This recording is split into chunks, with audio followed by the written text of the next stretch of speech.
অনেক স্বাগত জানে ব্লগটা স্টার্ট করলাম। তো শুরু থেকে লাস্ট পর্যন্ত থাকো। আর আমার পরিবারের যদি কোনো নতুন সদস্য এসে থাকো তো চ্যানেলটা সাবস্ক্রাইব করে পাশে থাকা বেল বাটনটাকে অল বাটন করে রাখো, তাহলে আমি যা যা পোস্ট করবো নোটিফিকেশনগুলো তোমাদের ফোনে অটোমেটিক পৌঁছে যাবে। তো এখন থেকে আমার সঙ্গে থাকো।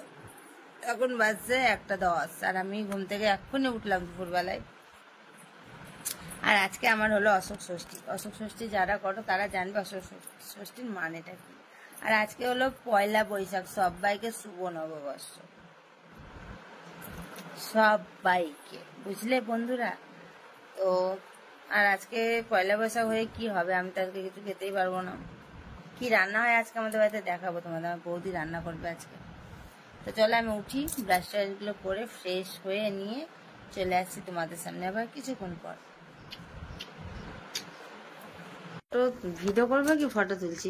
তো দেখো বন্ধুরা, আমরা এখন ডালপুরি ভাজছি। এই যে কড়াইয়ে তেল গরম হয়ে গেছে, তো চলো এবার দিয়ে দিই। না হবে এখন আমাদের সোনা এবার বলছে ক্যামেরা কি ধরে দেবো, ওইদিকে গিয়ে পরে ধরে দেবো এখন না, আর তো তেলটা গরম হবে।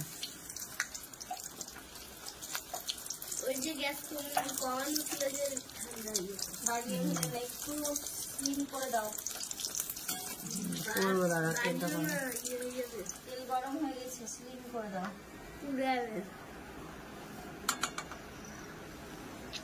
বন্ধুরা দেখো আমি এখন খাবো, দেখো ডালপুরি আর দই মিষ্টি, আর এটা হলো পটল আলুর দম। তো চলো আমি খেয়ে নি, খিদে পেয়েছি, 3টে বেজে গেছে।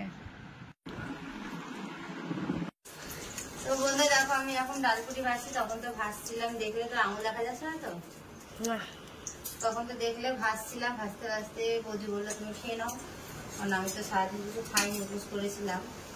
তো আমি খেয়ে দিয়ে আবার ভাজতে বসেছি। আর ক্যামেরাম্যান হয়েছে আমার সোনাই, মানে আমার ভাইকে